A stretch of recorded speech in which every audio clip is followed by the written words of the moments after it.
हम आप दिल्ली से आई हैं, जी।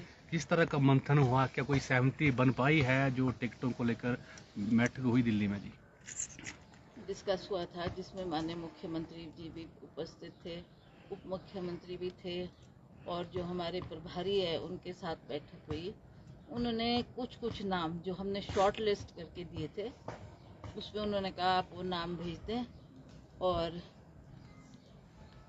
हम फिर उस पर मंथन करेंगे, सोच करेंगे, सर्वे करवाएंगे, जिसका बेस्ट होगा उसको टिकट दिया जाएगा। जो फील्ड में चारों तरफ से आवाज़ आएगी, सर्वे के मुताबिक जिसका नाम सर्व किया आएगा, मतलब सबसे नंबर 1 पे आएगा, उसको हम कंसिडर करेंगे, उसको टिकट दिया जाएगा।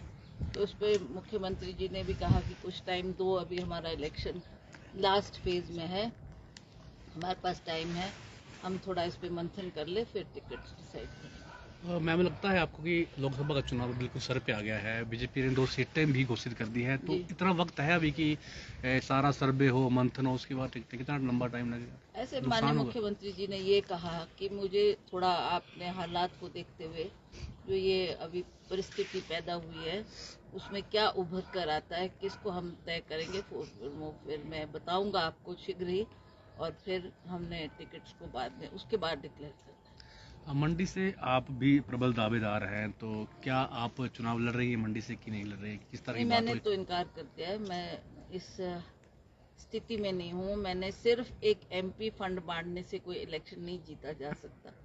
हमारा वर्कर थोड़ा निराश बैठा है, जिसको मैं चाहती थी अगर टाइमली हम उनको थोड़ा रिस्पॉन्सिबिलिटी दे देते, कुछ उनको महत्व देते, तो वो लोग भी सब फील्ड में निकलते।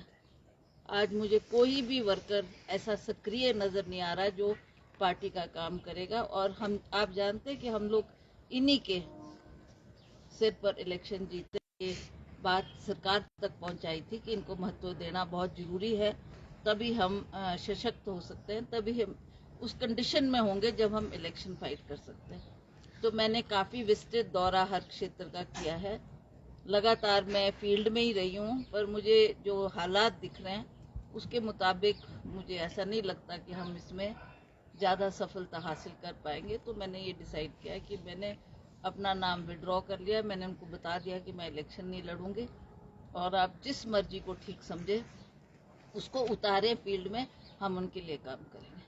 अब प्रदेशाध्यक्ष होने के नाते आपका क्या रोल रहने वाला है इन लोकसभा चुनावों में? देखिए, जो ये हमारे बाई इलेक्शन की बात हो रही है उस पर भी बहुत इम्पोर्टेंस हमको देनी पड़ेगी। सरकार को बचाने के लिए रात दिन मेहनत करनी पड़ेगी, काम करना पड़ेगा, उनको जिताने का कर्तव्य भी हमारा है, तो उनके लिए भी हमें फील्ड में जाकर काम करना होगा। तो ये रिस्पॉन्सिबिलिटी अगर मैं मंडी में ही सीमित रही तो और क्षेत्रों में नहीं जा पाऊंगी। तो पार्टी अध्यक्ष होने के नाते मैंने कहा आप जिम्मेवारी दें, मैं इसके लिए भी तैयार हूँ, मैं जाऊंगी, और जो हमारे बाई इलेक्शन होने उन कैंडिडेट्स को जिताने के लिए हम लोग रात दिन मेहनत करेंगे और उनको जिताकर अवश्य विधानसभा पहुंच जाएंगे। आपको बीजेपी के मुकाबले कितनी तैयारी लगती है कांग्रेस पार्टी की, क्योंकि अभी कोई आपका टिकट घोषित नहीं हुआ है, उस तरह से तैयार भी नहीं है कांग्रेस?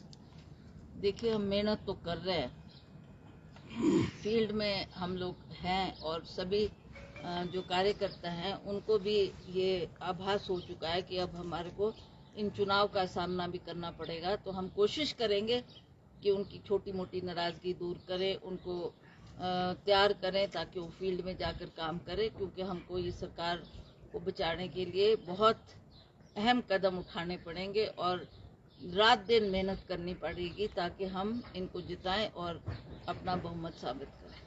विपक्ष के नेता कह रहे हैं कि जो 1500 की गारंटी दी थी उसको जिस तरह से पूरा किया गया है, ये आदर्श आचार संहिता का उल्लंघन है। आप क्या कहेंगे इसके ऊपर? नहीं, ये अभी नहीं, ये तो हमने बहुत पहले आचार संहिता लगने से पहले माननीय मुख्यमंत्री लाहौल स्पीति गए थे, वहाँ पर इन्होंने इसकी घोषणा की है, और हमने कहा कि अभी तो 4 साल का समय हमारे पास है, हम धीरे धीरे उसको और क्षेत्र में भी देंगे, और जो भी हमारी महिलाओं को हमारा प्रॉमिस है उसको हम फुलफिल करेंगे।